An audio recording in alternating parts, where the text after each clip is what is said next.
स्वागत है आपका अपना चैनल HSC मित्रा में। तो आज हम HSC मित्रा में बात करने वाले हैं बहुत ही एडवांस और ज़रूरी सेफ्टी टॉपिक पर, सिमोप्स यानी साइमल्टेनियस ऑपरेशंस। यानी कंस्ट्रक्शन साइट पर अक्सर एक ही समय में कई तरह की एक्टिविटीज़ होती हैं, जैसे कंक्रीटिंग हो गया, क्रेन लिफ्टिंग हो गया, वेल्डिंग हो गया, इलेक्ट्रिकल काम, एक्सकेवेशन और स्कैफोल्डिंग। जब ये सब साथ साथ चलते हैं तो खतरा और भी ज़्यादा बढ़ जाता है। आज हम समझेंगे सिमोप्स क्या है, इसके क्या रिस्क हैं और इनके कंट्रोल कैसे किया जा सकता है। तो सबसे पहले जानते हैं सिमोप्स क्या है। सिमोप्स का मतलब है साइमल्टेनियस ऑपरेशन, यानी जब एक ही जगह पर दो या उससे ज़्यादा हाई रिस्क एक्टिविटीज एक साथ चल रही है उसको हम बोलते हैं सिमोप्स यानी साइमल्टेनियस वर्क।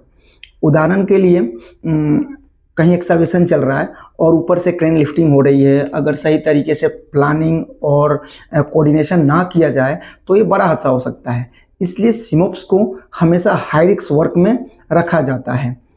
सिमोप्स के रिस्क क्या होते हैं, जैसे कि सिमोप्स के दौरान कुछ बड़े बड़े खतरे होते हैं कंस्ट्रक्शन साइट पे, जैसे एक्टिविटीज़ का इंटरफेरेंस, एक काम दूसरे को डिस्टर्ब करता है, जैसे वेल्डिंग की चिंगारी, एक्सकेवेशन एरिया में गिरना, ये साइमल्टेनियस है। सेकेंड अपना नेक्स्ट आता है लाइन ऑफ फायर हैजार्ड, यानी मजदूर एक दूसरे के अनसेफ जोन में आ जाते हैं, जैसे कहीं अपना लिफ्टिंग एक्टिविटी चल रही है उसके रेडियस में आ जाना, ये भी क्या है साइमल्टेनियस है, यानी लाइन ऑफ फायर है, लाइन ऑफ फायर में आ गए। फिर आता है कम्युनिकेशन गैप, अलग अलग कॉन्ट्रैक्टर आपस में सही से कोऑर्डिनेट नहीं करते हैं।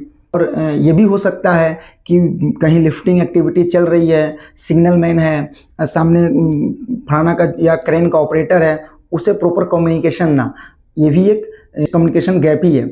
इमरजेंसी रिस्पॉन्स डिले, यानी हादसे के समय अलग अलग कामों को कारण रिस्पॉन्स स्लो हो जाता है।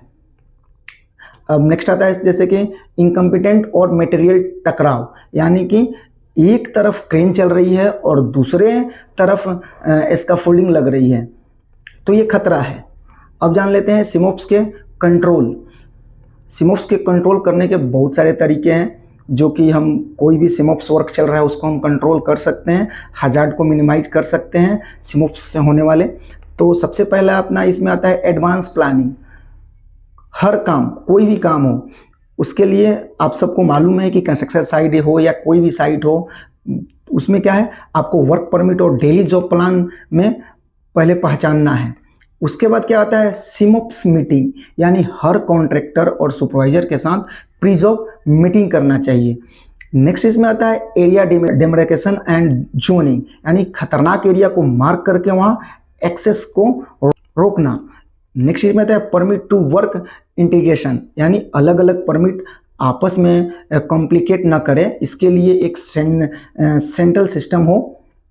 नेक्स्ट आता है इसमें डेडिकेटेड सिमोप्स कोऑर्डिनेटर, यानी एक जिम्मेदार व्यक्ति सिर्फ एक्टिविटीज़ को निगरानी करे, यानी कि हर काम के लिए आपने देखा होगा कि अलग अलग लोकेशन में काम चल रहा है तो उसके लिए सुपरवाइज़र अलग, एरिया इंचार्ज अलग होते हैं, साथ में सेफ्टी पर्सन भी होता है अलग अलग एरिया के लिए। नेक्स्ट आता है अपना टाइम सेग्रीगेशन, यानी जहाँ संभव हो कामों को अलग अलग टाइम पर करवाना चाहिए। इमरजेंसी प्रिपरेशन, अगर स्लिप, कोलैप्स, इलेक्ट्रिकल फॉल्ट, हर फेस के लिए कॉमन ERP प्लान हो। नेक्स्ट आता है अपना monitoring and tool box stock, यानी हर शिफ्ट में मजदूरों को एज लाइक याद दिलाओ कि कई खतरे एक साथ मौजूद हैं, उनको बताना है, समझाना है।